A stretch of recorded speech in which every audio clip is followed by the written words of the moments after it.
एक ज्ञान है जो सीखने से मिलता है, और एक ऐसा भी ज्ञान है जो भूलने से मिलता है। एक ज्ञान है जो दौड़ने से मिलता है, और एक ऐसा भी ज्ञान है जो रुक जाने से मिलता है। एक ज्ञान है जिसे पाने के लिए महत यात्रा करनी पड़ती है, और एक ज्ञान है जिसे पाने के लिए केवल अपने भीतर झांक कर देखना काफी है। जिस जानने से स्वयं न जाना जा सके उसे लाद से ज्ञान नहीं कहता।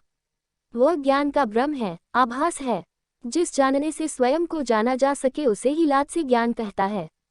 वही ताव है, वही रीत है, वही धर्म है। और इस जगत में या तो तुम स्वयं को जान सकते हो और या फिर शेष सबको जान सकते हो, क्योंकि दोनों के आयाम अलग अलग हैं। जो स्वयं को जानता है उसे भीतर की तरफ मुड़ना पड़ता है। जो और कुछ जानना चाहता है स्वयं को छोड़कर, उसे भीतर की तरफ पीट कर लेनी पड़ती है। स्वभावतः अगर तुम्हें मुझे देखना है तो मैं स्वयं को कैसे देख सकूंगा? तुम्हें देखना है तो मेरी आंखों में तुम भर जाओगे, तुम्हारा बादल मेरी आंखों में तैरेगा। और अगर मुझे स्वयं को देखना है तो मुझे तुम्हारी तरफ से आंख बंद कर लेनी पड़ेगी। सन्यासी का अर्थ है जिसने और को देखने से आंख बंद कर ली। सन्यासी का अर्थ है जिसने और कुछ सीखने से आंख बंद कर ली। सन्यासी का अर्थ है कि जिसने संकल्प किया कि जब तक अपने को नहीं जान लेता तब तक और कुछ जानने का मूल्य भी क्या है। सब भी जान लूंगा और मेरे भीतर अंधेरा होगा तो उस प्रकाश का क्या सार है? चारों तरफ जलते हुए दिए होंगे, दिवाली होगी चारों तरफ और मेरे भीतर अंधेरा होगा, तो उस दिवाली से मुझे क्या लाभ होगा? जीसस ने पूछा है कि तुमने सारा संसार भी जीत लिया और अपने को गवा बैठे, तो इस जीत का क्या अर्थ है? लेकिन जैसे ही बच्चा पैदा होता है वैसे ही हम उसे सिखाने में लग जाते हैं। उसके कोमल से मन पर, उसके अबोध मन पर, उसके खुले नीले आकाश पर हम स्मृति की परतें रखने लगते हैं। संसार में उनकी उपादेयता है, उपयोगिता है, गणित है, भाषा है, भूगोल है, इतिहास है, ये सब उसे सीखना है। क्योंकि इनको सीखकर ही वह समाज का हिस्सा हो सकेगा, और उसे समाज का हिस्सा होने के लिए हमें तैयार करना है। इसलिए विद्यालय हैं, विश्वविद्यालय हैं, चारों तरफ शिक्षण की बड़ी दुकानें हैं जहाँ सिखाया जा रहा है। और सीखते सीखते आदमी इतना सीख गया है और इतना संग्रह ज्ञान का हो गया है कि एक आदमी सीखना भी चाहे अपने जीवन में तो सीख नहीं पा सकता, हमेशा अधूरा लगता है। क्योंकि सदियों से आदमी ज्ञान का संग्रह कर रहा है। 70-80 साल की जिंदगी में तुम उस पूरे संग्रह को कैसे आत्मसात कर पाओगे? इसलिए हमेशा कमी लगती है और आगे यात्रा करने के लिए जगह खुली रहती है। आदमी दौड़ता चला जाता है, दौड़ता चला जाता है, और धीरे धीरे जितना बाहर के ज्ञान में जाता है उतना ही अपने से दूर निकल जाता है। फिर लौटने का एक ही उपाय है कि वह उस ज्ञान को छोड़ दे, और यह सर्वाधिक कठिन बात है। धन को छोड़ना आसान है क्योंकि धन बाहर ही है। तिजोरी छोड़कर भाग गए तो तिजोरी तुम्हारा पीछा न करेगी। पति, पत्नी, बच्चे छोड़े जा सकते हैं, वे भी बाहर हैं। थोड़े बहुत दिन तुम्हारी याद करेंगे, फिर भूल जाएंगे। कौन किसकी याद सदा करता है? नए संबंध बना लेंगे, नए प्रेम का संसार बन जाएगा। घाव थोड़े दिन हरा रहेगा, फिर भर जाएगा। समय सभी घावों को भर देता है। तुम भाग गए तो तुम्हारे लिए कोई सदा थोड़े ही रोता बैठा रहेगा। पति पत्नी को भी छोड़ा जा सकता है, लेकिन ज्ञान को कहाँ छोड़ जाओगे? जहाँ जाओगे ज्ञान तुम्हारे साथ है, क्योंकि ज्ञान की तिजोरी भीतर है। वह तुम्हारे मस्तिष्क में है, वह स्मृति है। इसलिए ज्ञान को छोड़ना सबसे बड़ा त्याग है, महाकठिन। ध्यान उसी का तो प्रयोग है। ध्यान कोई ज्ञान नहीं है, ध्यान ज्ञान को छोड़ने की प्रक्रिया है। कैसे तुम्हारी स्मृति रिक्त और खाली हो जाए, शून्य हो जाए, कैसे तुम भीतर फिर से उस आकाश को पालो जिसे लेकर तुम पैदा हुए थे, जो कि तुम्हारा स्वभाव है, उसी को लाद से ताओ कहता है। ताओ यानी स्वभाव, जिसे तुम लेकर ही पैदा हुए थे और जिसे तुम दबा सकते हो, खो नहीं सकते, जिसे तुम भूल सकते हो, मिटा नहीं सकते, क्योंकि तुम ही हो, तुमसे भिन्न नहीं है वह, जिसे तुम्हें खोजना ही होगा। और जितना तुम इसे दबाओगे उतनी ही तुम पीड़ा से भर जाओगे, क्योंकि जो अपने से ही दूर निकल गया, जो अपने से ही अजनबी हो गया, उसकी पीड़ा का तुम हिसाब नहीं लगा सकते। वही सबसे बड़ा संताप है इस जगत में, अपने से अजनबी हो जाना। तुमने कभी ख्याल किया तुम्हारी पत्नी तुमसे थोड़ी दूर हो जाती है, किसी आवेग में, किसी क्रोध में, किसी रोष में ऐसा लगने लगता है कि पत्नी भी अजनबी है, तब तुम कैसा खाली अनुभव करते हो। एक दिन तुम्हारे बच्चे बड़े हो जाएंगे, पढ़ेंगे लिखेंगे, तुम्हारे घोंसले को छोड़कर उड़ जाएंगे। उनकी अपनी यात्रा है। उस दिन तुम्हें कैसी पीड़ा होगी, बच्चे भी अजनबी हो गए। लेकिन ये तो अजनबीपन कुछ भी नहीं है।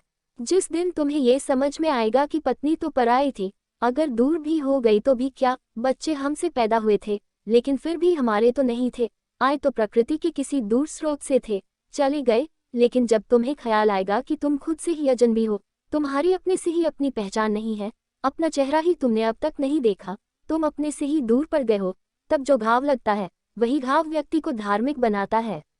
जिस दिन तुम जानते हो कि मैं अपने से ही दूर हो गया हूँ, अपने से ही भटक गया हूँ, अपना ही पता ठिकाना नहीं मिलता है कि मैं कौन हूँ, क्या हूँ, कहाँ से हूँ, कहाँ जा रहा हूँ, जिस दिन तुम इस असहाय और संताप के क्षण में भर जाते हो, जिस दिन तुम्हारा जीवन सिर्फ एक घाव मालूम पड़ता है, उसी दिन तुम्हारे जीवन में धर्म की शुरुआत होती है।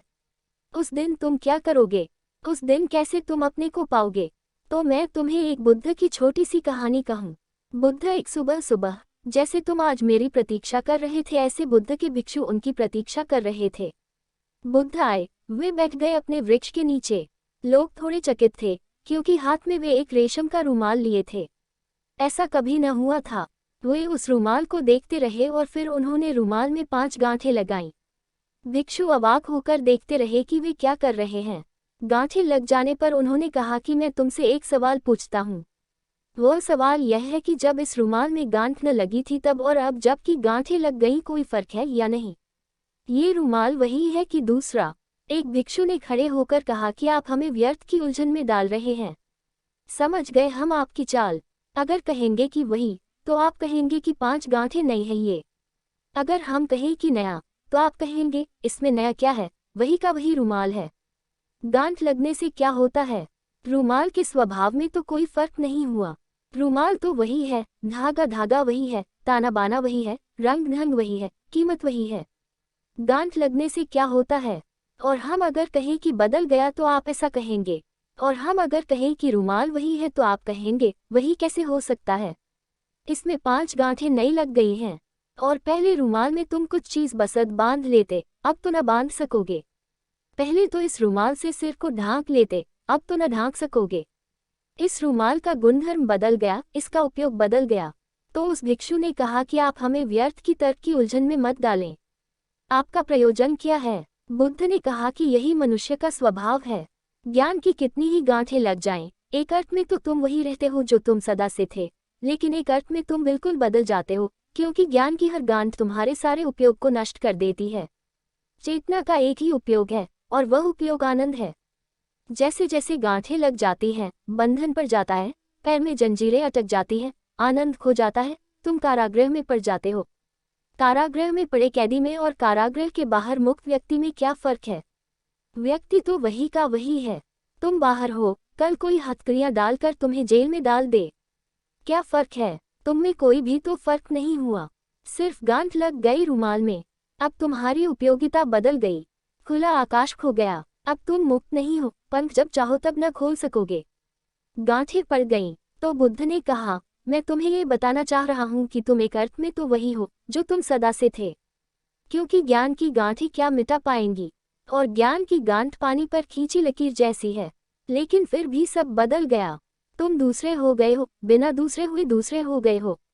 यही पहेली है, इसी को तो कबीर बार बार कहते हैं। एक अचंभा मैंने देखा, वह इसी अचंभे की बार बार बात करते हैं कि जो कभी नहीं बदल सकता वह बदल गया है। एक अचंभा मैंने देखा, जिस पर कोई गांठ नहीं लग सकती थी, गांठ लग गई। आकाश विराट आकाश को क्षुद्र बदलियों ने घेर लिया, इतना बड़ा हिमालय पर्वत, और आंख में एक किरकिरी पड़ गई और खो गया। तो बुद्ध ने कहा इसलिए, और दूसरी एक बात और कही, कहा कि मैं इन गांठों को खोलना चाहता हूँ, और रुमाल के दोनों छोर पकड़कर खींचे। एक आदमी ने खड़े होकर कहा कि यह आप क्या कर रहे हैं? अगर इस तरह खींचेंगे तो गांठ और बारीक होती जा रही है, और गांठ जितनी बारीक हो जाएगी उतना खोलना मुश्किल है। आप खींचिए मत, खोलने के लिए खींचना रास्ता नहीं है, इससे तो खोलना मुश्किल ही हो जाएगा। गांठ छोटी होती जा रही है, जितना तुम्हारा ज्ञान सूक्ष्म होता जाता है उतनी गांठ छोटी होती जाती है, फिर उतना ही खोलना मुश्किल हो जाता है। इसीलिए तो मैं कहता हूँ, कभी कभी पापी भी पहुँच जाते हैं परमात्मा तक, पंडित नहीं पहुँचता। पापी की गांठ बड़ी मोटी है, किसी की चोरी कर ली, किसी को धोखा दे दिया, किसी की जेब काट ली, पापी की गांठ बड़ी मोटी है। जेब में ही कुछ नहीं था, काटने में क्या हो जाएगा? जेब में 2 रुपए पड़े थे, काटना भी 2 रुपए से ज्यादा का तो नहीं हो सकता। दुकानदार की कीमत कितनी थी जिससे कि लुटेरे की कीमत ज्यादा हो जाएगी? दुकानदार के पास कुछ नहीं था, लुटेरा उस कुछ नहीं को लूट कर घर ले आया। गांठ बड़ी मोटी है। जिनको तुम कारागृह में बंद किए हो उनकी गांठें बड़ी मोटी हैं, जरा से इशारे से खुल जाएंगी। कभी कारागृह में जाकर देखो, अपराधी तुम्हें बड़े सरल और सीधे मालूम पड़ेंगे।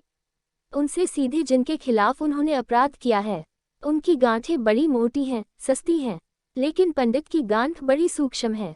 मैंने अब तक कोई पंडित नहीं देखा जो सरल हो, जो निर्दोष हो। न उसने हत्या की है, न किसी की चोरी की है, तुम उसे कानून में नहीं पकड़ सकते। कानून की दृष्टि में उसने कभी किसी को कोई नुकसान नहीं पहुंचाया है। वह अपनी किताब में उलझा रहा, फुर्सत भी नहीं है उसे कानून को तोड़ने की। लेकिन उसने प्रकृति के गहनतम कानून को तोड़ डाला है। उसने परमात्मा के नियम के विपरीत जाने की कोशिश की है, उसने ज्ञान का फल चखा है।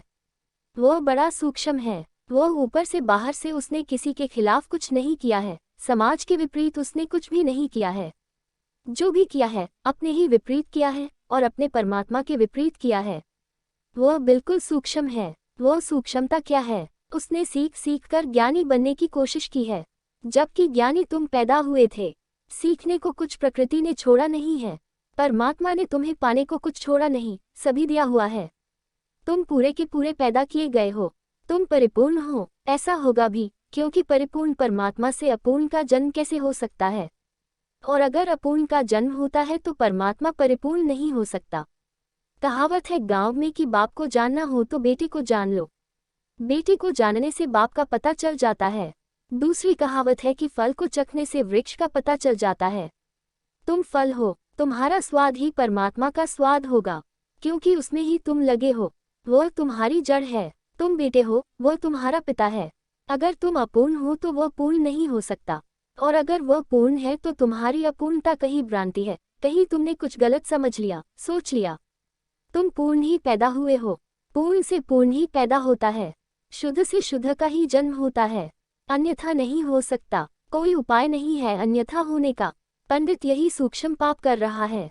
वह उस ज्ञान को खोजकर अपने में भर रहा है जिसको कि लेकर ही आया था। तुम ऐसे हो कि तुम्हारे भीतर तो हीरे जवाहरात भरे हैं और तुम बाहर सड़क के किनारे कंकड़ पत्थर बीनकर ढेर लगा रहे हो।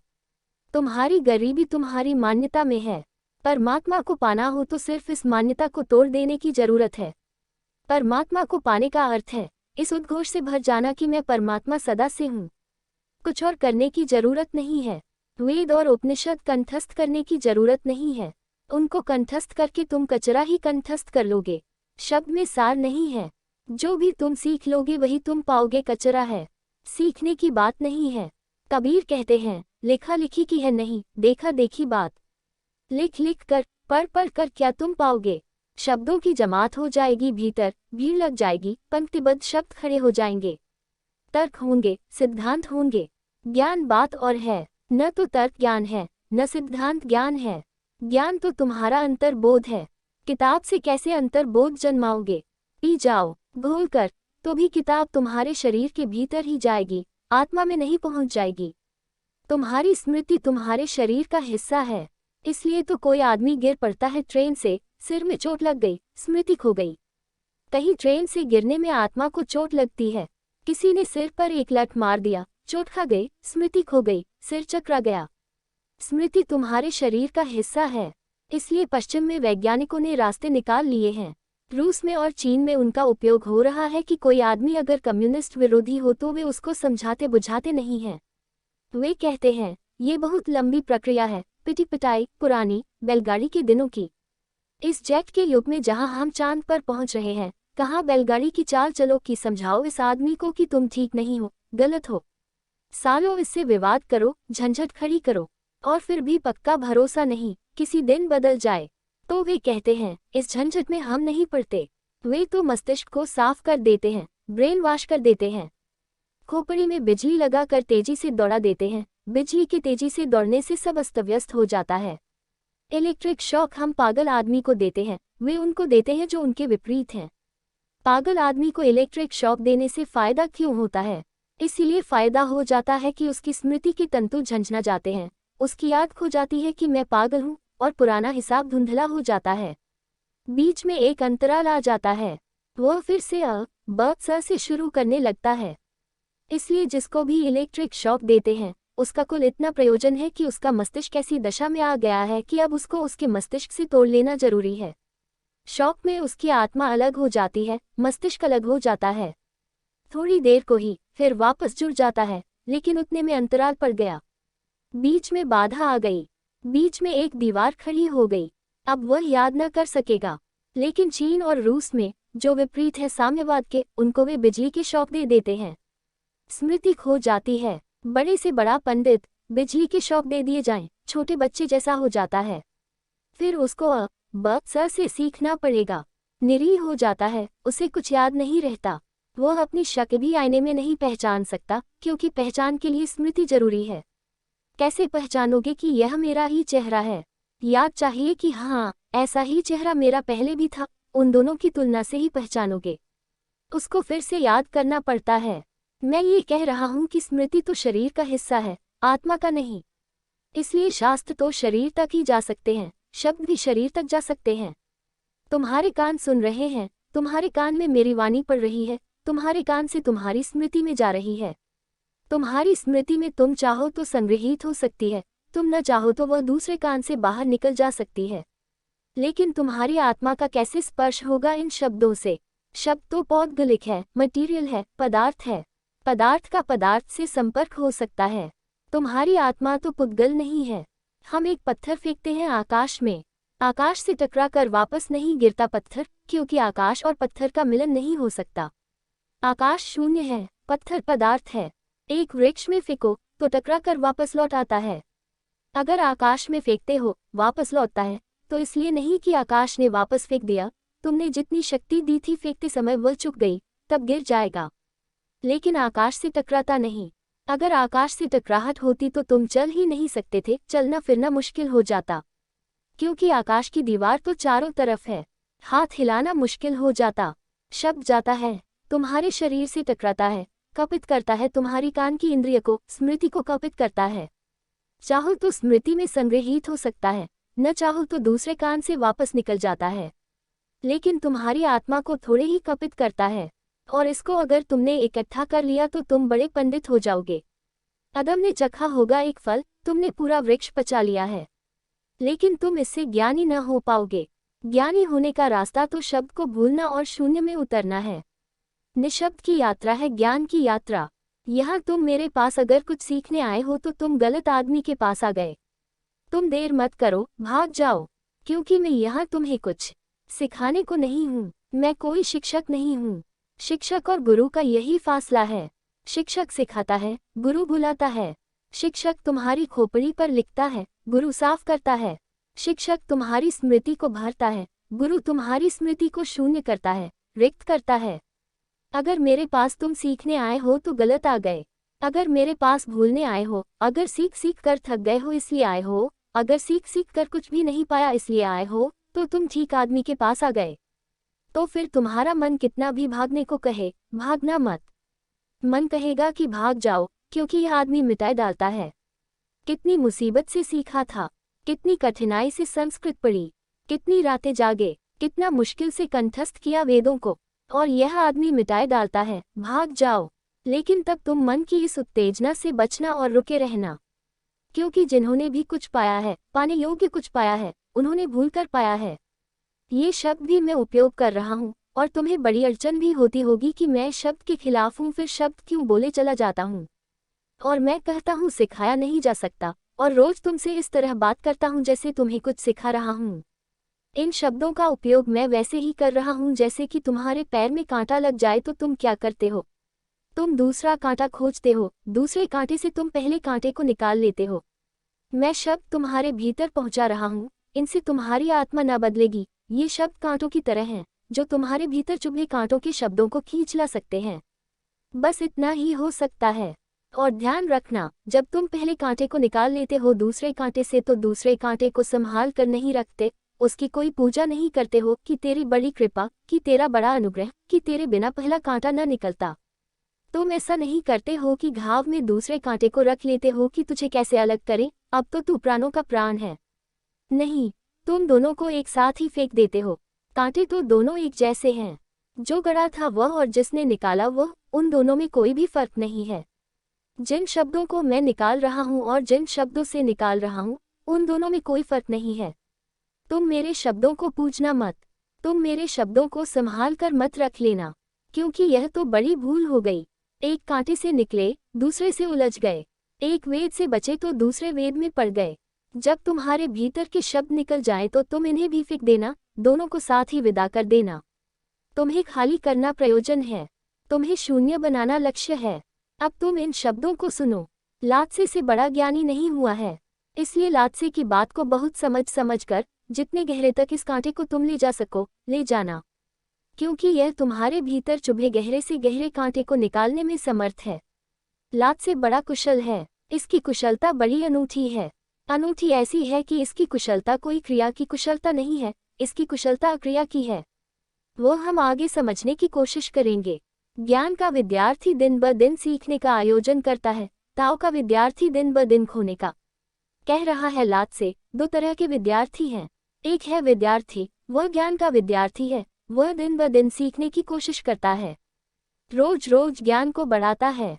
उसके लिए ज्ञान एक संग्रह है, वह अपने ज्ञान में जोड़ता जाता है, उसकी संपत्ति बढ़ती जाती है। वह रोज रोज ज्यादा से ज्यादा जानने लगता है।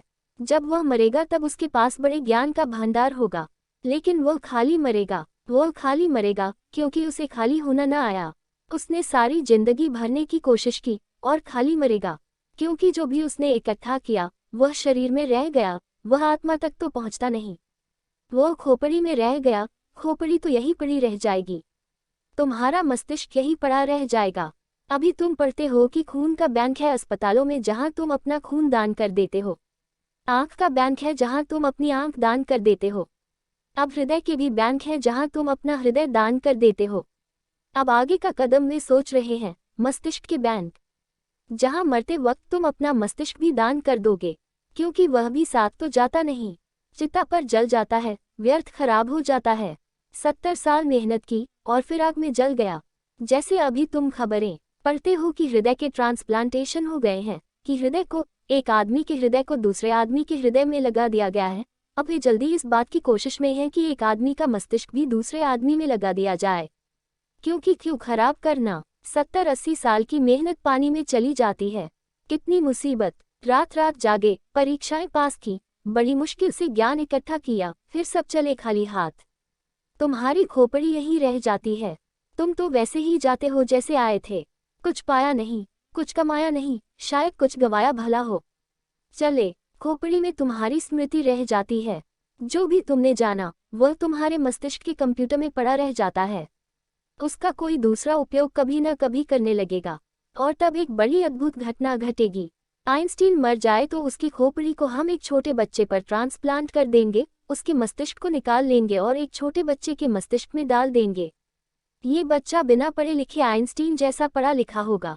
इसको स्कूल भेजने की जरूरत न होगी। इसने जो गणित कभी नहीं सीखा वह बोलेगा और करेगा। जो भाषा इसने कभी नहीं जानी वह ये बोलेगा और निष्णात होगा।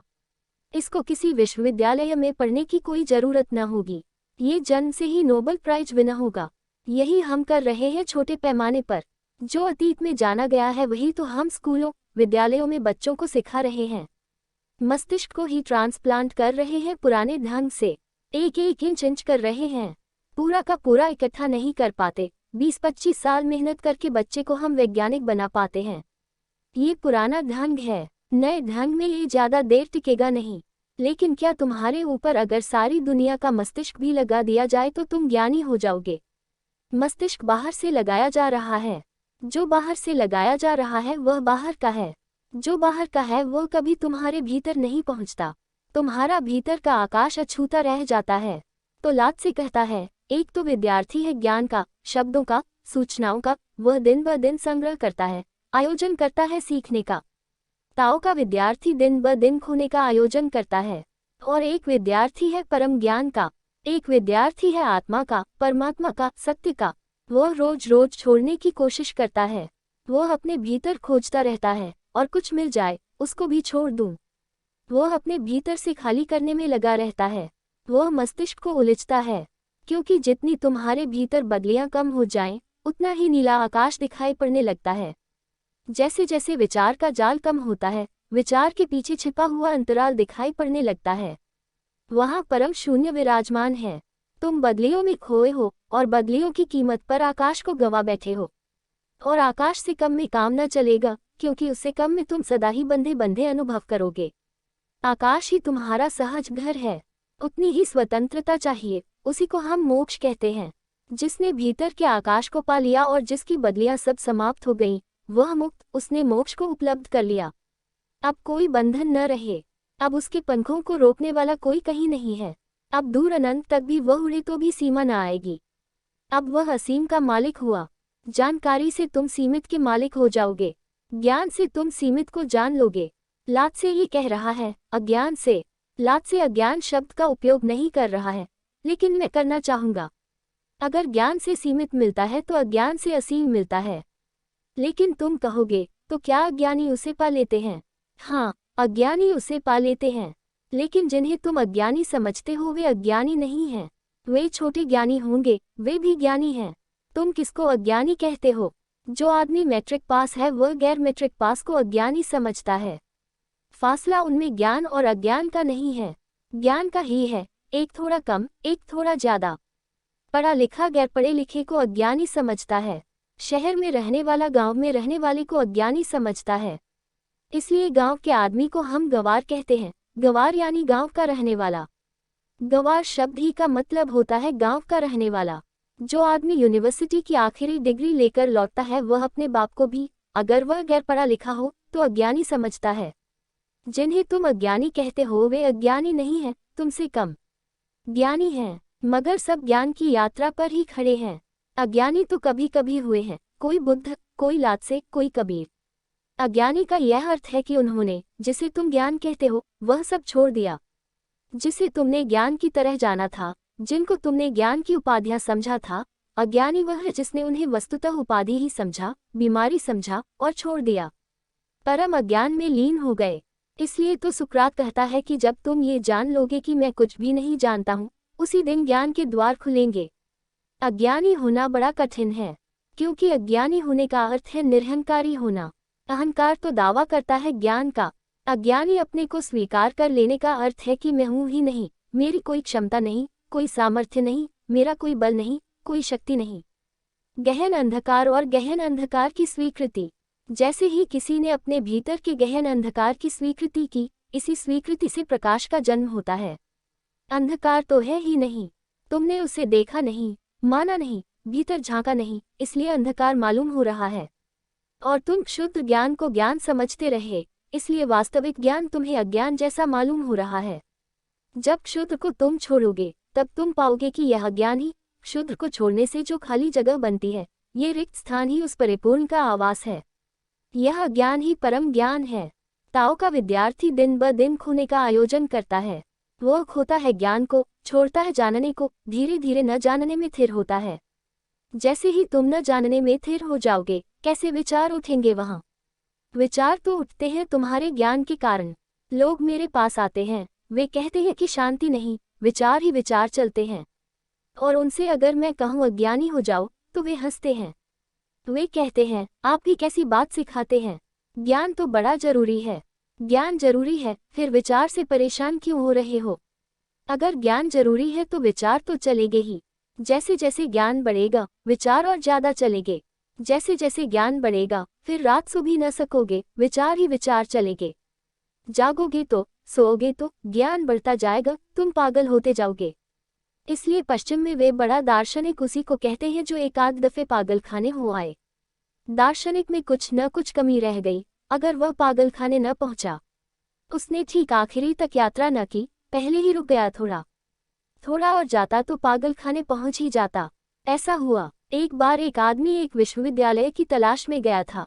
अजनबी था उस शहर में, और उसने जाकर एक द्वार पर दस्तक दी और पूछा कि क्या ये जो भवन है विश्वविद्यालय का है? उस द्वारपाल ने कहा, विश्वविद्यालय का तो नहीं है, लेकिन कोई फर्क नहीं है, आओ, चाहो तो भीतर आ जाओ। विश्वविद्यालय का भवन तो सामने वाला भवन है, ये तो पागल खाना है, लेकिन फर्क कुछ भी नहीं है। उस आदमी ने कहा, फर्क नहीं है, क्या तुम कहते हो, मजाक करते हो? उसने कहा, नहीं, एक फर्क है। यहाँ से कभी कभी कोई लोग सुधर कर भी निकल जाते हैं, वहाँ से कभी नहीं निकलते। विश्वविद्यालय से लोग करीब करीब विक्षिप्तता अर्जित करके लौटते हैं, पागलपन लेकर लौटते हैं, क्योंकि विचार का अतिशय हो जाना तनावपूर्ण है। और जब विचार इतना खींच जाता है तो टूटने की घड़ी करीब आ जाती है। जितना तुम सोचोगे उतना ही उद्विग्न होते जाओगे, उतना ही तनाव, उतना ही खिंचाव भीतर, उतना ही विश्राम मुश्किल हो जाएगा। विचार तो विराम जानता ही नहीं, चलता ही जाता है। तुम रहो कि जाओ, तुम बचो कि न बचो, विचार का अपना ही तंतु जाल है। लोग मुझसे कहते हैं, शांत होना है, निर्विचार होना है, और बिना जाने कहते हैं कि वे क्या कह रहे हैं, क्योंकि अगर निर्विचार होना हो तो ज्ञान की दौड़ छोड़ देनी होगी। अगर निर्विचार होना हो तो ज्ञान का संग्रह छोड़ देना होगा। अगर निर्विचार होना हो तो भीतर जो पुराना संग्रह है उसे भी उलीच कर खाली कर देना होगा। ताओ का विद्यार्थी दिन ब दिन खोने का आयोजन करता है। निरंतर खोने से व्यक्ति निष्क्रियता को उपलब्ध होता है, हस्तक्षेप को उपलब्ध होता है। By continual losing one reaches doing nothing laissez faire. फ्रांसीसी भाषा का ये शब्द लेसे फेयर बड़ा बहुमूल्य है। इसका अर्थ होता है लेट इट बी, जो है, जैसा है, ठीक है। लेसे फेयर का अर्थ है जो है, जैसा है, ठीक है। तुम हस्तक्षेप न करो, तुम सुधारने की कोशिश न करो, कुछ बिगड़ा ही हुआ नहीं है। कृपा करके तुम सुधारना भर मत, क्योंकि तुम्हारा जहां हाथ लगा वही चीजें बिगड़ जाती हैं। प्रकृति अपनी परिपूर्णता में चल रही है, यहाँ कुछ कमी नहीं है। तुम कृपा करके थोड़ी साज संवार मत कर देना, तुम कुछ सुधार मत देना। ऐसा हुआ कि मुल्ला नसरुद्दीन अपने घर लौट रहा था। सांझ का धुंधलका था और मोटरसाइकिल पर दो बैठे हुए आदमी एक वृक्ष से टकरा गए थे। अकेला नसरुद्दीन ही वहां था। वह उनके पास गया। एक तो मर ही चुका था, लेकिन दूसरे को नसरुद्दीन ने सहायता की। नसरुद्दीन को लगा कि चोट खाने से उसका सिर उल्टा हो गया है, पीठ की तरफ मुंह हो गया है, तो उसने बड़ी मेहनत से घुमा फिरा कर वह आदमी चीखा भी, चिल्लाया भी, उसका बिल्कुल ठीक सिर कर दिया, जिस तरफ होना चाहिए था। तभी पुलिस भी आ गई और पुलिस ने पूछा कि क्या ये दोनों आदमी मर चुके। नसरुद्दीन ने कहा, एक तो पहले ही मरा हुआ था, दूसरे को मैंने सुधारने की बड़ी कोशिश की। पहले तो इसमें से चीख पुकार निकलती थी, फिर पीछे वह भी बंद हो गई। गौर से देखा तो पाया कि ठंडी सांझ थी और वह जो आदमी मोटरसाइकिल के पीछे बैठा था उसने उल्टा कोट पहन रखा था ताकि आगे से सीने पर हवा न लगे। और उल्टा कोट देखकर नसरुद्दीन ने समझा कि इसका सिर उल्टा हो गया है, तो उसने घुमाकर उसका सिर सीधा कर दिया। उसी में वे मारे गए। वे जिंदा थे, न सुधारे जाते तो बच जाते। करीब करीब ऐसा हमने किया है प्रकृति के साथ, और जहाँ प्रकृति के साथ हमने बहुत छेड़खानी की है वहाँ सब चीजें अस्तव्यस्त हो गई हैं। पश्चिम में बड़ा आंदोलन है इकोलॉजी का। पश्चिम के विचारशील लोग कह रहे हैं वैज्ञानिकों को कि अब तुम कृपा करो, अब और सुधार न करो। वैसे ही तुमने सब नष्ट कर दिया है, क्योंकि सब चीजें गुंथी हैं। हमने जंगल काट डाले, अब वर्षा नहीं होती। अब वर्षा नहीं होती है तो अकाल पड़ता है। हम जंगल काटे चले जाते हैं बिना यह फिक्र किए कि बादल वृक्षों से आकर्षित होते हैं। उनका वृक्षों से लगाव है। वे तुम्हारी वजह से नहीं बरसते। तुम्हारी खोपड़ी में उनकी तरफ कोई खिंचाव नहीं है। वे वृक्षों से आकर्षित होते हैं। तुमने वृक्ष काट डाले। वृक्षों की जड़ें जमीन को संभाले हुए हैं। वृक्ष कट जाते हैं, जड़ें हट जाती हैं, जमीन बिखरने लगती है, रेगिस्तान हो जाते हैं। वृक्ष और पृथ्वी के बीच कोई गहरा नाता है। जहाँ से वृक्ष हटे वहाँ रेगिस्तान हो जाएगा। वर्षा न होगी और जमीन को पकड़ने वाली जड़ें न रह जाएंगी, जमीन बिखरने लगेगी, साइल इरोजन हो जाएगा। तुम एक चीज को सुधारते हो, तत्क्षण हजार चीजें प्रभावित हो जाती हैं। देर अबेर तुम्हें पता लगेगा कि यह तो मुश्किल हो गई। लाभ कुछ होते दिखाई नहीं पड़ता। आदमी सब तरफ से मिटता हुआ मालूम पड़ता है, और विज्ञान कोशिश किए जा रहा है सुधारने की। उसके सब सुधार में मौत हुई जा रही है। आदमी इतनी अड़चन में कभी न था। ये ज्ञानियों के हाथ में पड़ गया है, और उन्होंने आदमी को बड़ी मुसीबत में डाल दिया है। और पृथ्वी ज्यादा देर जिंदा नहीं रह सकती अगर लादसे की न सुनी गई। ज्यादा से ज्यादा इस सदी के पूरे होते तक आदमी जमीन पर रह सकता है, बस ज्यादा से ज्यादा 25 साल। और अगर वैज्ञानिक नहीं सुनता है लादसे जैसे ज्ञानियों की कि रुक जाओ, ठहर जाओ, मत सुधारो, रहने दो, जैसा है परम है वही ठीक है। तुम्हारी जानकारी अधूरी है, तुम पूरे को नहीं जानते। तुम एक चीज को बदलते हो, 25 चीजें प्रभावित होती हैं जिनका तुम्हें ख्याल भी नहीं है। हिरोशिमा पर एटम बम गिराया, तब उनको अंदाज नहीं था कि कितना विध्वंस होगा। किसी को अंदाज नहीं था इतना भयंकर विध्वंस हुआ। तब किसी को यह अंदाज नहीं था, वैज्ञानिकों को, कि यह विध्वंस सदियों तक चलेगा। क्योंकि जो रेडियोधर्मी किरणें पैदा हुई एटम बम के गिराने से, उनको सागर की मछलियां पी गईं। क्योंकि सागर के पानी पर जाकर वे रेडियोधर्मी किरणें बैठ गईं। धीरे धीरे वे डूब गई सागर में, मछलियां उनको पी गईं। मछलियों को जिन्होंने खाया उनके भीतर रेडियोधर्मी तत्व पहुंच गए। उनके बच्चे पैदा हुए, उनके बच्चे अपंग हैं। उनके बच्चों की हड्डियों में रेडियोधर्मी तत्व पहुंच गए। अब वे बच्चे बच्चे पैदा करेंगे। अब ये हजारों साल तक, वह जो एटम गिरा था 1945 में, हजारों साल तक अगर आदमियत बचती है तो उसका दुष्परिणाम भोगेगी। इसको अब रोकने का कोई उपाय नहीं है, क्योंकि फलों में भी चला गया, वह गायों के थनों में चला गया। गायों ने घास खाए, घास पर बैठ गया रेडियोधर्मी तत्व। गायों ने घास खाई, घास से दूध आया, दूध तुमने पिया। तो यह मत सोचना कि मछली अपन खाते ही नहीं, कि हम शाकाहारी हैं। घास गाय खाएगी, दूध तुम पियोगे, सांस तो लोगे। हवा में रेडियोधर्मी तत्व हैं। वैज्ञानिक कहते हैं कि न्यूयॉर्क, लंदन और टोक्यो की हवा में इतने विषाक्त द्रव्य हैं कि यह हैरानी की बात है कि आदमी जिंदा कैसे है। होना नहीं चाहिए। इम्यून हो गया है इसलिए जिंदा है, लेकिन जहर तो प्रतिपल पहुंच रहा है। जहर भीतर उतर रहा है। तुमने ख्याल किया होगा, डीडीटी छिड़को तो मच्छर पहली दफा मरते हैं, दूसरी दफा उतने नहीं मरते, तीसरी दफा बिल्कुल नहीं मरते, चौथी पांचवी दफा वे फिक्र ही नहीं करते। तुम छिड़कते रहो डीडीटी। वे इम्यून हो गए। वे जहर इतना पी गए, जो मरने वाले थे कमजोर वे मर गए, और जो ताकतवर थे वे बच गए और अब जहर पीने में समर्थ हो गए। अब उनके खून में जहर है। अब तुम्हारा डीडीटी कुछ भी नहीं करता। अभी सिर्फ 10 साल पहले सारी दुनिया में डीडीटी का चमत्कार था। सारी दुनिया की सरकारें, भारत की अभी भी डीडीटी छिड़के जा रही है। लेकिन अमेरिका और इंग्लैंड में भारी विरोध है इस समय, और अमेरिका और इंग्लैंड में सख्ती से डीडीटी को रोका जा रहा है, क्योंकि डीडीटी बड़ा खतरनाक है। मच्छर में जहर जाता है, मच्छर तुम्हें काटता है, जहर तुम में चला गया। मच्छर फल पर बैठ जाता है, जहर फल में चला गया। और डीडीटी तुमने डाल दिया हवा में, वह पानी में गिरेगा, वर्षा में गिरेगा, जमीन पर वह इकट्ठा होता जा रहा है। और चारों तरफ तुम अपने हाथ से जहर इकट्ठा करते हो। तुम मच्छर मारने चले थे, मनुष्यता को मारने का इंतजाम हो जाता है। जिंदगी जुड़ी है। जिंदगी ऐसे है जैसे तुमने कभी मकड़ी का जाल छू कर देखा हो। मकड़ी के जाल को तुम एक तरफ छुओ, पूरा जाल कंपता है। ऐसा जीवन एक जाल है। और हिंदू तो बड़े पुराने समय से कह रहे हैं इसे कि यह मकड़ी का जाल है। उन्होंने तो परमात्मा को मकड़ी का प्रतीक दिया है। उन्होंने तो कहा है, जैसे मकड़ी अपने भीतर से अपने थूक को ही धागा बनाकर निकालती है और जाल बुनती है, ऐसे ही परमात्मा अपने भीतर से सारी सृष्टि को बुनता है। फिर प्रलय में, जैसे मकड़ी को अगर यात्रा करनी हो, जाना हो छोड़कर घर, तो तुम्हारे जैसा घर छोड़कर या बेचकर जाने की जरूरत नहीं है। वह वापस अपने घर को लील जाती है। वह फिर उन धागों को पी जाती है, पीकर दूसरी जगह चली जाती है और वहां जाकर फिर धागे निकाल लेती है।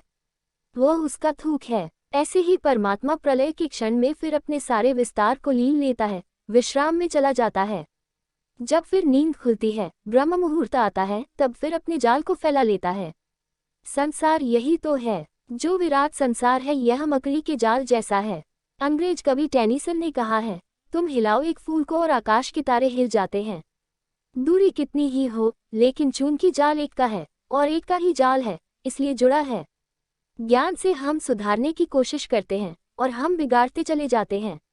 लात से कहता है, जैसे जैसे कोई निरंतर खोता है, व्यक्ति निष्क्रियता हस्तक्षेप को उपलब्ध होता है, तब व्यक्ति धीरे धीरे निष्क्रिय होता जाता है। वह कुछ भी नहीं करता। वह मेरे जैसा हो जाता है, कुछ भी नहीं करता, चुपचाप बैठा रहता है, खाली हो जाता है। मेरे पास लोग आते हैं, वे कहते हैं, आप कुछ करते क्यों नहीं? समाज में इतनी तकलीफ है, क्रांति की जरूरत है, समाज सुधार चाहिए। विधवाओं की हालत देखिए, गरीबों की हालत देखिए, कोढ़ी है उनकी हालत देखिए, कुछ करिए। उन्हें पता ही नहीं कि करने वाले केवल उपद्रव करते हैं। और जब तक क्रांतिकारी हैं तब तक दुनिया में मुसीबत रहेगी, और जब तक समाज सुधारक हैं तब तक समाज के सुधरने का कोई उपाय नहीं। यही तो उपद्रवी तत्व हैं। ये चीजों को ठीक बैठने नहीं देते, ये सुधारने में लगे हैं। सब सुधरा ही हुआ है। इस फ्रेंच शब्द लेसे फेयर का यही अर्थ है, जैसा है बिल्कुल ठीक है। तुम हस्तक्षेप मत करो, तुम अस्तित्व को और बेहतर न कर सकोगे। तुम हो कौन, तुम्हारी क्षमता क्या, तुम क्या सोचते हो कि तुम मूल स्रोत से ज्यादा ज्ञानी हो? क्या तुम सोचते हो परमात्मा ने जो बनाया है तुम उस पर सुधार आरोपित कर सकोगे? तुम इससे बेहतर दुनिया बना सकोगे? क्रांतिकारी की यही आकांक्षा है कि इससे बेहतर दुनिया हम बनाकर रहेंगे। इससे बेहतर दुनिया बनाने में तुम इसे भी गंवा दोगे। व्यक्ति निष्क्रियता को उपलब्ध होता है और तब नहीं करने से सब कुछ किया जाता है। तब वह कुछ करता नहीं है। लात से जैसे लोग कुछ करते नहीं हैं, लेकिन उनके न करने में इतनी क्षमता है क्योंकि उनके न करने में वे परमात्मा के साथ ही खो जाते हैं। परमात्मा को तुमने कहीं कुछ करते देखा, कहीं वृक्षारोपण करते, कहीं सड़क बनाते, कहीं दवा घोंटते मरीजों के लिए। तुमने उसे कहीं नहीं देखा होगा। वह कहीं कुछ करता हुआ नहीं दिखाई पड़ता, इसीलिए तो तुम उसे देख नहीं पाते, क्योंकि तुम्हारा विचार केवल कृत्य को देख सकता है। निर्विचार निष्क्रिय परमात्मा को देख सकता है। सक्रिय बुद्धि केवल सक्रियता को देख सकती है। सक्रिय बुद्धि केवल पदार्थ को देख सकती है। निष्क्रिय बुद्धि केवल आकाश शून्य को देख पाती है। उस जैसे हो जाओ, तभी तुम उसे देख सकोगे। जैसे जैसे कोई व्यक्ति निष्क्रिय होता है, वैसे वैसे अदृश्य जैसा हो जाता है, क्योंकि उसकी छाप कहीं भी नहीं दिखाई पड़ती, उसका स्वर कहीं नहीं सुनाई पड़ता। वह शून्य मात्र हो जाता है। उस शून्यता में ही परम घटना घटती है। कबीर ने कहा है, अंकिय सब होए। वही लात से कह रहा है। लात से कह रहा है, नहीं करने से सब कुछ किया जाता है। By doing nothing everything is done. ये कैसे होता होगा? न करने से सब कुछ कैसे होगा? सब कुछ हो ही रहा है। जैसे नदी बह रही है, लेकिन तुम अपने अज्ञान में धक्का दे रहे हो और तुम सोचते हो धक्का न देंगे तो नदी बहेगी कैसे। तुम नाहक खुद ही थके जा रहे हो। नदी को धक्का देने की जरूरत नहीं है, वह अपने से बह रही है, बहना उसका स्वभाव है। अस्तित्व को सुधारने की जरूरत नहीं है, सुधरा हुआ होना उसका स्वभाव है। वह अपनी परम उत्कृष्ट अवस्था में है ही, कुछ रंज मात्र करना नहीं है। लेकिन तुम नाहक शोरगुल मचाते हो, उछल कूद मचाते हो, उसमें तुम खुद ही थक जाते हो, परेशान होते हो। नहीं करने से सब कुछ किया जाता है। जो संसार जीतता है वह अक्सर नहीं कुछ करके जीतता है। दो तरह के विजेता इस संसार में होते हैं। एक विजेता जिनका नाम इतिहासों में लिखा है, सिकंदर, नेपोलियन, स्टालिन, माओ। ये विजेता कुछ करते हुए दिखाई पड़ते हैं। ये विजेता नहीं है और इनसे कुछ सार न तो किसी दूसरे को होता है, न इनकी खुद की कोई उपलब्धि है।